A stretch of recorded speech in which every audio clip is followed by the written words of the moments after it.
అందరికీ praise the lord. ఈరోజు వాక్యములను విందాము. కీర్తనల గ్రంథము 104వ అధ్యాయము 13-14 వచనములు.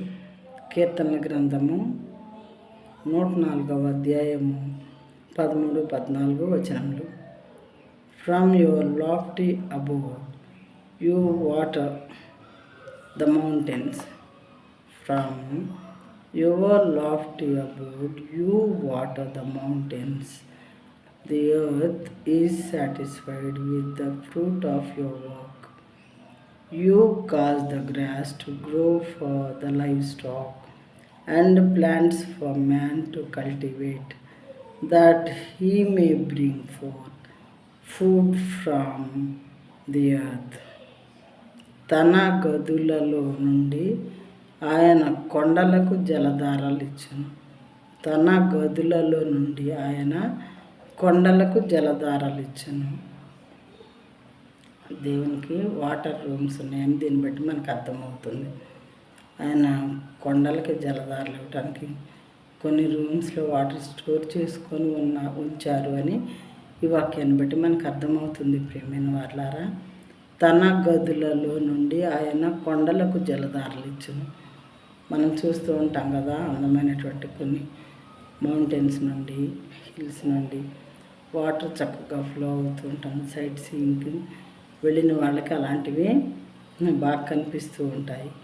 నీ క్రియల ఫలం చేత భూమి తృప్తి పొందుచున్నది.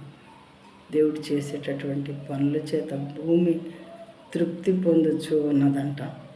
పశువులకు గడ్డిని, నర్ల ఉపయోగమునకు కూర మొక్కలను ఆయన మొలిపించుచున్నాడు.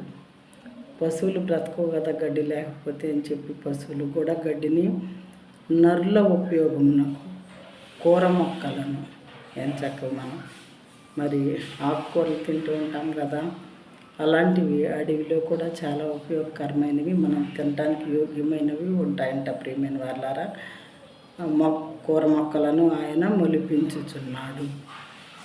ఒకసారి వాక్యం చదువుతాను. కీర్తన గ్రంథము 104వ అధ్యాయము 13-14. ఈ సృష్టికర్త అయినటువంటి దేవుడు ప్రతి ప్రాణిని ఆయన సృష్టించిన ప్రతి దాన్ని తృప్తిపరుస్తూ ఉన్నారు. తన గదులలో నుండి ఆయన కొండలకు జలధారలు నుంచును. నీ క్రియల ఫలం చేత భూమి తృప్తి పొందుచున్నది. పశువులకు గడ్డిని, నర్ల ఉపయోగమునకు కూర మొక్కలను ఆయన మొలిపించుచున్నాడు.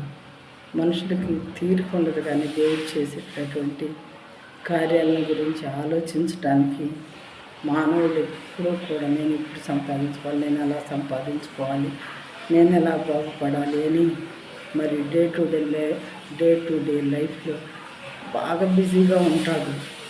దేవుని యొక్క కార్యాలు అందమైనటువంటి సైట్స్ చూసినప్పుడు కానీ, మరి చక్కని మౌంటైన్స్, ఫారెస్ట్, అందమైనటువంటి బర్డ్స్ లేదా యానిమల్స్, ఎలాంటి వాటిని చూసినప్పుడైనా సరే అరే భలే విచిత్రంగా ఉన్నాయి, ఇవి ఎంత గొప్పవాడు దేవుడు, వీటిని సృష్టించినటువంటి దేవుడు అని మనం ఆలోచించుకుంటున్నాం. వాళ్ళారా చూడండి, ఈ 2 వాక్యాలు మరొకసారి చదివి చక్కగా అర్థం చేసుకోవాల్సిందిగా మనం చేస్తున్నాము.